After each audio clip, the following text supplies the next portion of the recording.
자, 오늘 첫 번째 주제. 세상이 미쳐 돌아가고 있고 일하기 싫고, 그리고 저는 내가 곽상도가 아니고 너네 아빠가 곽상도가 아니라서 정말 미안하다 아들아 딸아 이런 기분. 많은 청년들이 아 이래서 뭐하나 이런 분위기를 만든 병치아파 50억 무죄 판결 먼저 살펴보도록 하겠습니다. 분노가 폭발하고 있습니다. 그냥 이게 사실은 이제 여러 가지 문제가 있는데 처음에 그 곽상도 씨에 대해서 혐의를 25억 상당을 했단 말이죠. 그 뇌물 액수 자체를. 근데 원래는 검찰이나 이런 곳에서는 뇌물 받았다고 할 때 이렇게 세금 내서 없어지는 자기가 직접 수취하지 않은 돈은 이렇게 빼주는 그런 전례는 없어요. 그죠? 50억 이렇게 50억, 해야죠. 50억을 네. 다 해줘야 되는 거예요. 그러니까 기본적으로 게다가 얘네들은 이 안에서도 또 5억 그때 회사에서 빌린 거 있다고 그 5억 빼줘가지고 또 막 이렇게 저렇게 계산해가지고 25억 얼마 맞춰줬잖아요. 이렇게 되면 금액이 팍 줄어들잖아요. 일단 검찰이 이렇게까지 한다는 게 첫 번째 말이 안 되는 행동이었고, 두 번째 곽상도 씨가 무엇을 해주기를 바라고 이렇게 돈을 주었을까? 처음에 검찰이 의심했다는 거는 하나은행 이 성남애들 컨소시엄에서 하나은행이 빠지지 말게 해달라는 게 요점이었거든요. 네. 그러면 가장 핵심은 뭡니까?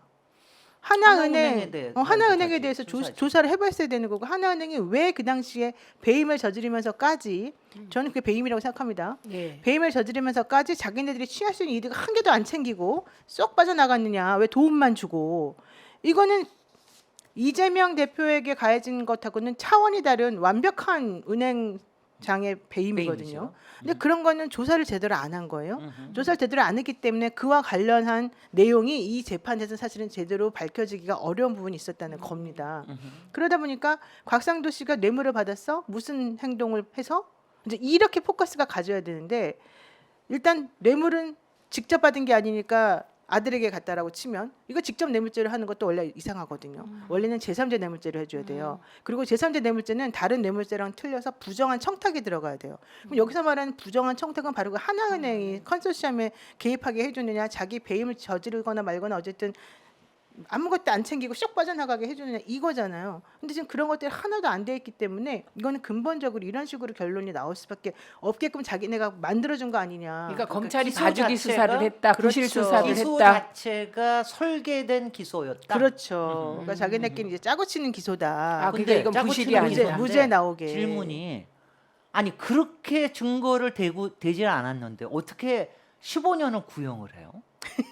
아니 이 사람은 8년, 그거는 저쪽에다 한 거 아니었어요? 저기 도이치모터스 주가. 아니 곽상도한테 곽상도가 15년 구형을 15년이고 도이치모터스가 8년이고. 8년이구나. 그럼요. 네. 뇌물 15년을 구형을 했는데 그게 증거가 없이 15년을 기소를 구형을 할 수가 있습니까? 아니 제가 이걸 딱 듣고 보니 정말 우리를 개돼지로 본 것이다. 네. 왜냐하면 당장에 김진애 의원님이 15년을 구형했다 그러면 어마어마하게 세게 구형한 거잖아요. 그럼요. 그러니까 국민들은 아 검찰이 처벌 의사가 있나 보다 이렇게 생각해요. 그렇죠. 그런데 실제로 전문가가 들여다보니 이거는 뭐 짜고 치는 봐주기 수사로 볼 수밖에 없다. 부실 수사다. 이거잖아요. 그러니까 갑자기 제 스스로 제가 개돼지가 된 느낌입니다.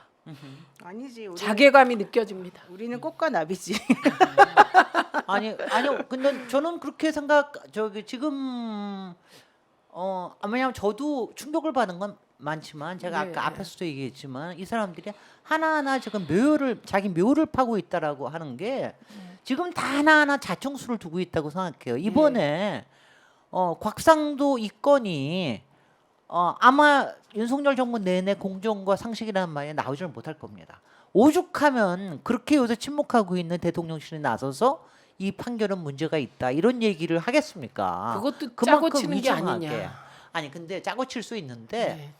짜고 치는 거는 아니 그 짜고 치는 거 그럼 해야죠. 잘못 짜고 잘못 친 거죠. 자기네들은 열심히 짜고 쳐야죠. 네. 근데 우리들은 분노하고 그게 아니다. 저는 이번에 보면서 특히 지난주에 한꺼번에 모였는데 왜 그 윤석열 정부가 비호하는 게 있잖아요. 비호하면서 무리하는 게 계속 있잖아요. 네. 1순위 김건희 네. 계속 무리하잖아. 네. 그다음에 천공 네. 계속 무리하잖아.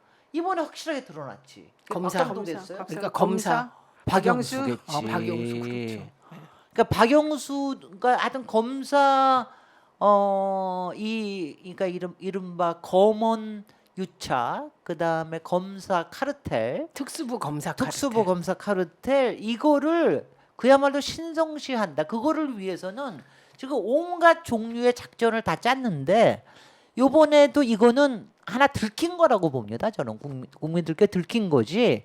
이게 다 짜고 쳐서 그런 게 아니라 쟤네들 저거 한 거 다 국민들 아시잖아요. 이거 다 짜고 치지 않았으면 어떻게 저런 기소가 있을 수 있으며 어떤 저런 구형이 있을 수 있으며 어떻게 저런 판결이 있을 수 있냐. 그러니까 그 노영희 변호사님 전적으로 동의하면서 그 판결문 보면 이미 봐주려고 목적은 봐준다 정해놓고 거기에 맞춰서 판결문을 쓴 것 같더라고요. 원래 다 그렇게 써요 판결문은. 그죠? 마음을 먼저 정하고 방향을. 판결문은 방향을 정해 놓은 다음에 그 그렇게 안 하면 못 써요. 그게 방향에 기준 맞는 거를. 증거들만 쏙 뽑아가지고 네. 그렇게 설시를 해주죠. 네. 이러이러한 점, 이러이러한 점, 이러이러한 점에 비추어 이러이러하다. 이렇게 결론이 나야지. 이건 아니다, 저건 아니다, 요런 아니다. 이렇게 해놓고서 그럼에도 불구하고 이거다. 이렇게 할 수는 없잖아요. 네. 그러니까 판결문 항상 그렇게 쓰는 게 맞아요. 그러니까 마음 그 방향은 정해놨다 이거잖아요. 그렇죠, 당연하죠. 그런데 제가 이걸 전문 용어로 이심동심, 어허.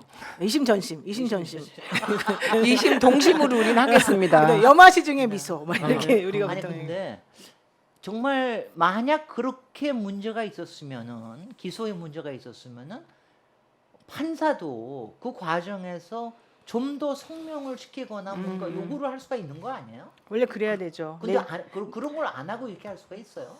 근데 그거는 꼭 판사의 의무. 사실 판사는 실제로 진실을 밝힐 의무가 있어요. 네. 그러니까 검사가 당연히 제 1번의 의무가 있지만 검사가 잘 못하는 것 같으면 판사가 중간에 너 공소장 변경해. 그래. 너 이거 좀 미진한 것 같으니 이거에 대한 입증을 좀 더 해봐. 이걸 할 수가 있어요. 그렇게 해야지 자기가 보기에 A라고 하는 범죄 명으로 하면 꼭 들어갈 사람을 잡을 사람을 검사가 멍청하게 B라고 하는 걸 자꾸 들이대가지고 빠져나가게 만들어주면 안 되잖아요. 그렇죠. 그래서 항상 우리가 하는 게 바로 공소장도 변경해달라고 하고 뭐도 해달라고 하고 그렇게 적극적으로 요청을 하는 거예요. 그런데 이 재판에서는 사실 그런 게 없었던 걸로 보이고 네. 제가 이제 이 재판을 뭐 쫓아다녀서 본 건 아니니까 여기서 이제 핵심은 제3자 뇌물죄를 왜 적용하지 않았느냐 이제 이 부분이 사실은 될 수 있을 것 같아요. 그러니까 처음에 검사가 기소한 그 금액도 틀리잖아요. 그러면 네. 검사가 한 금액 틀리다. 이 금액대로 다시 이거는 좀 횡령의 액수를 따지는 그 동안의 법리나 판례나 기준에 맞춰 보면 안 맞는 거 아니냐. 50억으로 해라. 네, 뭐 이제 이런 식으로라도 물어볼 수가 있고 왜 이렇게 했느냐 계산도 해볼 수가 있고 여러 가지를 할 수가 있는 거잖아요. 제가 봤을 때 이제 이 사건은 검사는 뭐 이제 와서 또 쇼를 하고 있잖아요. 뭐 새로 검사를 투입하겠느니 어쩌겠느니. 서울중앙지검장이 검사 인력을 더 투입하겠다라고 하고 있고 대통령실도 이걸 국민이 납득하겠나라고 하고 있습니다. 대통령실이 왜 지금 나섭니까? 저는 이것도 무슨 말이에요? 구체적인 나 그런 사건에 말 대해서 하는 거 왜 이 웃기는 말하면서 거지. 숟가락 얹습니까? 이거 처음에는 가만히 있었어요. 예, 근데 왜 이게 그러다 막 갑자기 국민적 분노가 안 올라오니까 갑자기 어제 오늘 갑자기 대통령실이 뭔가 한 것처럼 자꾸 얘기가 나오더라고요. 근데 이게 왜 그러냐면요. 펨코 이런 데서 분위기가 안 좋거든요. 그럼요. 그러니까 젊은 애들이 지금 다 열받았잖아요. 우리가 지난번에 조국 장관 딸 그 600만 원 장학금 사건도 장학금 주는 사람 마음이잖아요. 공부 못하는 애한테 줄 수도 있고 격려하면서 줄 수도 있고 그건 주는 사람이 특정하게 어떤 그 방향성을 설정해서 주는 게 맞아요. 꼭 공부 잘하는 애들한테만 주는 게 아니에요. 네.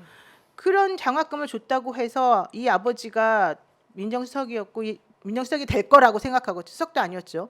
민정수석이 될 거라고 생각한 의미에서 준 거다라고 말했던 바로 그 사람이 그래놓고는 이제 와가지고는 자기 아들 통해서 받은 돈에 대해서는 아무것도 아니다라고 뻔뻔하게 나오는 이 상황을 누가 인정하겠습니까? 예, 어느 저는 젊은이가. 예, 맞습니다. 이 곽상도 그래서 우리가 한번 찾아봤습니다. 과거에 무슨 말을 했는지.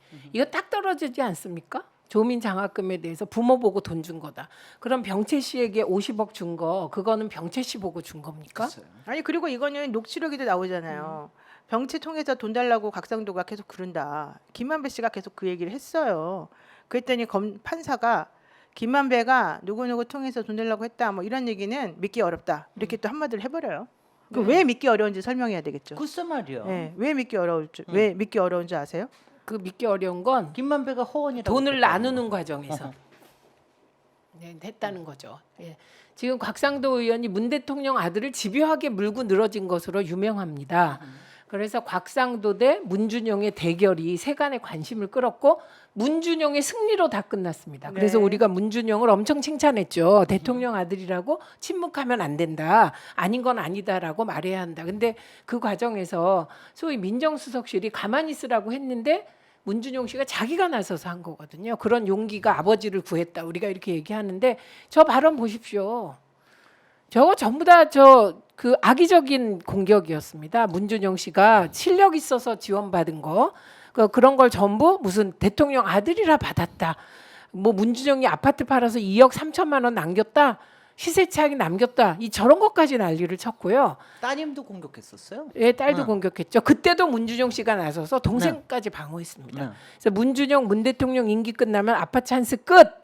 너 대단한 저게 욕이지 저게 국회의원이 할 말입니까? 이랬던 사람입니다. 이걸로 끝이 아니에요. 노회찬 의원한테는 어떻게 했나 한번 보시겠습니다. 저게 인면수심이지.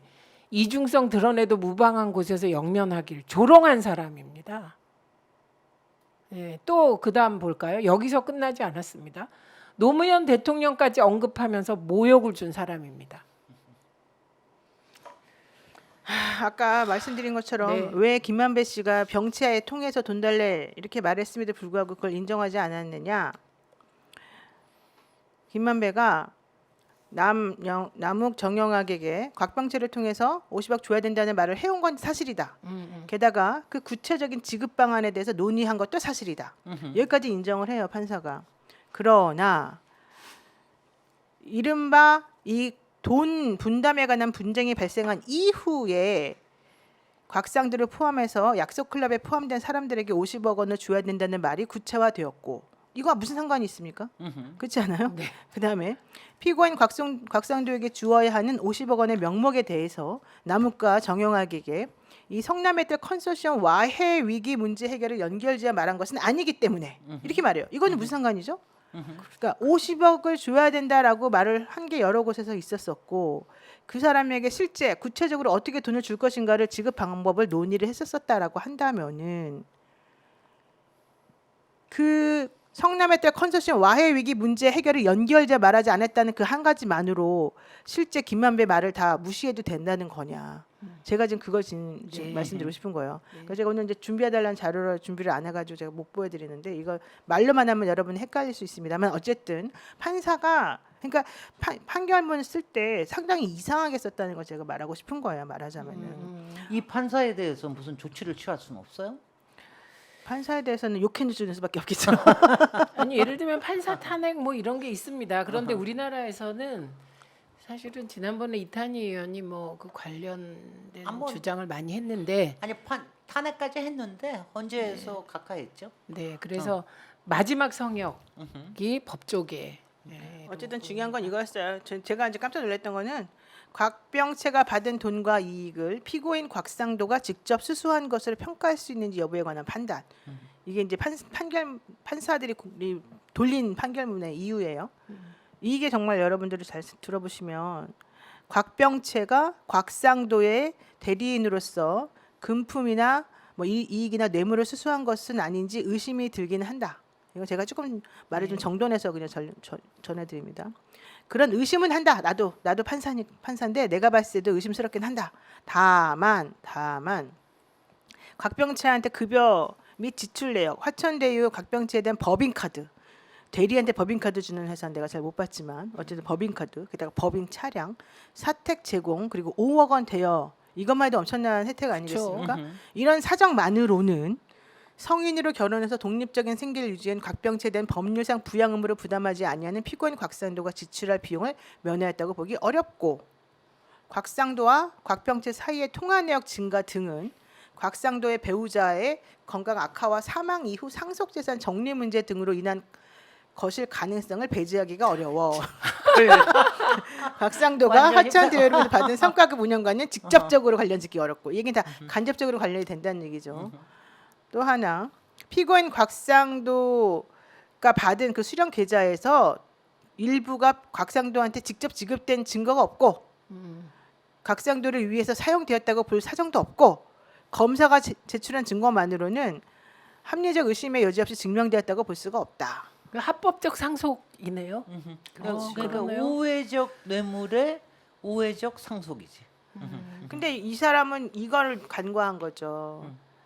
이 곽병채는 아버지 덕분에 그 회사에 들어갔다는 거. 아버지 속에도 들어갔잖아. 그리고 더 중요한 건 이때 뭐가 있었냐면 유물이 나왔었어요. 대장동 개발할 때. 네. 문화재 같은 게 나오게 되면 원칙적으로는 공사가 공사를 지연됩니다. 중단하고 원래는 한 몇 년 동안 못 하고 네. 그래야 되는데 그런 모든 것들을 그 당시 아버지의 그 특수한 신분이 해결해 준 거 아니냐는 의심도 있었거든요. 의심뿐이 아니라 지가 자랑도 했어요. 자기가 그 일을 자기가 해결했다고. 그러면 네, 해결을 그러면 했다고. 그런 부분들이 재판에서 다 밝혀져야 되는 거예요. 곽상도가 이 대장동을 위해서 무슨 일을 했는지를. 근데 그런 것들이 아마 제대로 안 됐겠죠. 네. 검사가 제대로 뭘 안 했겠죠. 그래서 그럼 앞으로 이게 어떻게 될까요? 예를 지금 뭐 대통령실도 이게 국민들이 납득하겠냐 이러고 나오고, 이거는 네, 이제 그리고 중앙지검도 수사 인력을 더 투입한다는데. 이건 원래는 두 가지를 생각해 볼 수가 네. 있었어요. 첫 번째는 곽상도를 살리기 위해서 대통령 즉 이 판결이 검사가 이렇게까지 무리하게 하고 판사가 이렇게 했을까? 아니에요. 그죠. 아니에요. 곽상도는 죽거나 살거나 그렇게 중요 인물이 아니었어요. 이 음. 상황에서 곽상도에게 유죄가 떨어지게 되면 이 뇌물 50억 클럽과 관련된 유죄가 떨어지게 되면 거기 나와 있는 수많은 클럽에 있는 사람들이 50억 클럽. 수사를 안 할 수가 없게 되는 사정. 그 수사를 하다 보면 그 뒷선까지, 그 윗선까지 연결될 수밖에 윗선까지. 없는 그 사정. 이런 게 밝혀지면 안 된다고 생각했기 때문에 원천 봉쇄한 거다라고 볼 수밖에 없는 거잖아요. 근데 역설적으로 원천 봉쇄가 지금은 안 되는 분위기입니다. 이제는. 국민적 분노가 들끓어올라서. 글쎄 말이죠. 예. 그래서 그러다 보니 처음에 이제 이 정도 그냥 해서 넘어갈 줄 알았으나 지금 솔직히 말하면은 조국 장관에 대한 그 판결하고 곽상도 씨에 대한 판결하고가 며칠 사이에 나왔잖아요. 글쎄. 각각의 이 판결 결과로만 보면은 사실은 그쪽에서 원하는 결과가 다 완벽하게 구현된 나왔는데. 건데 이 두 가지가 어떻게 우리가 약도 A 약하고 B 약을 한 사람이 잘못 먹으면 큰일 나잖아요. 약이 상충돼서. 그러니까 그런 상황을 몰랐던 거죠. 이게. 그러니까 그 600만 원 장학금 판결하고 이 50억 장학금 아니 이 50억 뇌물 사건이 바로 얼마 안 있어서 붙어 있으면 실제 이것이 상충 작용을 일으켜 가지고 국민적 분노를 이렇게까지 야기할 줄은 몰랐던 것 같아요. 그게 바로 판단 미스였던 것 같아요. 그러다 보니까 이제는 곽상도를 살리는 쪽으로 가는 게 중요한 게 아니라 이제는 대통령이 욕먹는 이 상황을 좀 해결해야 되잖아요. 그러니까 검사 60명인지 뭐 몇 명인지를 더 투입하겠다고 지금 나서고 마치 뭔가 할 것처럼 그러죠. 근데 우리들의 속설이 있어요. 우리 재판할 때 이런 사건에는 그냥 지금 당장만 그들이 원하는 방향으로 떠들어 주기만 하면 된다. 그러니까 그들이 원하는 방향대로 우리가 이거 분노한다. 우리 검찰은 이거를 기소해야 된다. 더 열심히 해야 된다. 이렇게 자꾸 화를 내주면 그 사람들도 이제 이 사람들 이쯤에 가서는 잘하려나 보다라고 안심한다는 거죠. 그렇게 안심을 하게끔 만들어 놓고 재판에 질질질질 끌어요. 그래서 사람들이 머릿속에서 이제 지칠 때까지 잊어버릴 때까지 기다렸다가 나중에 살짝 슬그머니 그때 상황 봐가지고 어느 방향으로 갈지 결정한다는 거지. 그러면 그래서 특검이 그렇게 필요하다고 하는 거죠. 이 특검은 정의당도 동의하고 있고 네. 저는 여당 내에서도 동의표가 나올 수 있다고 생각합니다. 네. 그래서 지금 민주당이 밀어볼 수 있는 건 대장동과 50억 클럽 곽상도 특검을 밀어붙이는 거다. 네. 지금 그 말씀이신 거죠. 네. 그런데 이제 특검 말고도 예를 들면 이거 질질 끄는데도 한계가 있잖아요. 이 사안의 경우 재판은 열어야 될 거 아닙니까? 그러면 총선이 지금 1년 3개월, 1년 2개월 남았잖아요. 1년 2개월을 끕니까? 아니면 그때까지는 못 끌지. 못 끌잖아요. 그럼 항소심이 선고될 즈음이면 왜 못 총선이 끌어요? 1년 2개월 그래. 끌 수 있습니까? 끌 수 아니, 있죠. 그래 뭐든지 왜 못 끌어요? 못 끄는 거 없어요. 이게 구속 사건이 아니잖아요. 지금 여기 구속되는 그렇네. 사람이 누가 있어요? 그렇네. 다 나와 있잖아요. 그러네요. 불구속 사건의 경우에는 언제까지 하면 된다 이런 거 하나도 없어요. 얼마든지 끌 수 있어요. 저는 3년도 끌어봤어요. 저는 이건 뭐 특검이 될 것 같고 네, 그럼 특검으로 특검밖에 하지 않은 없죠. 방법이 없는데 이건 내가 특검해야죠. 걱정하는 거는 특검 한 3개월 플러스 한 달 반 해가지고 이거 다 파헤칠 수 있겠어요? 못하죠. 나 그게 걱정이야. 그때 저는. 옛날에 그 특검 해봤자 3개월 딱 기간 정해놓고 더 이상 안 해주면은 못하는 거잖아요. 글쎄, 하다 뭐 마는 한 달인가는 거잖아요. 더 예, 예, 예. 저 연장을 할 수 있습니다. 그러니까 언제든지 그런 식으로 기교를 부릴 수가 있다는 글쎄 거죠. 말이죠. 그다음에 이제- 근데 그래도 특검부터 해야 됩니다. 그래도 특검 그리고 해야 중요한 된다. 건 특검하는 그 특검 보, 특검 이 사람들이 또 얼마나 일을 잘하느냐 이것도 사실 좀 의문이긴 아예 해요. 사보타주 하겠죠. 얼마나 사보타주를 하겠어요. 그리고 아마 특검을 자기네가 원하는 사람을 특검으로 임명할 가능성이 있어요. 물론 뭐 민주당에서 다른 사람을 밀겠지만 그것도 자기네가 어떻게 될지 상황을 봐야 되겠죠. 얼마나 버티겠어요. 그러나 어쨌든 지금 우리가 이렇게 너무 특검까지 그게 뭐 효과에 대해서 사실 의심하기 시작하면 해볼 수 있는 게 아무것도 없거든요. 그리고 저는 사실은 질질 끌어도 그 질질 끌다가 또 그 계획은 또 계획대로 되겠습니까? 무슨 돌발 변수가 터질지 모르기 때문에 일단 할 수 있는 건 다 한다. 특검을 강력하게 밀어붙인다. 그리고 우리가 잊지 않는다. 예, 민주당이 끝까지 밀어붙여라. 예, 이렇게 정리하고 넘어가도록 하겠습니다. 자, 50억 클럽까지 샅샅이 밝히고 그 대장동 부산저축은행 예, 그 애초 시드머니 거기까지 가야죠. 1,800억인가 그렇죠. 그것도 밝히고 그리고 윤석열 대통령 부친 집을 김만배 누나가 사준 이 기기묘묘한 확률상 거의 일어날 수 없는 이 일까지 싹 다 파헤칠 수 있도록 예, 민주당이 특검을 강력하게 밀어붙여 주길 바랍니다.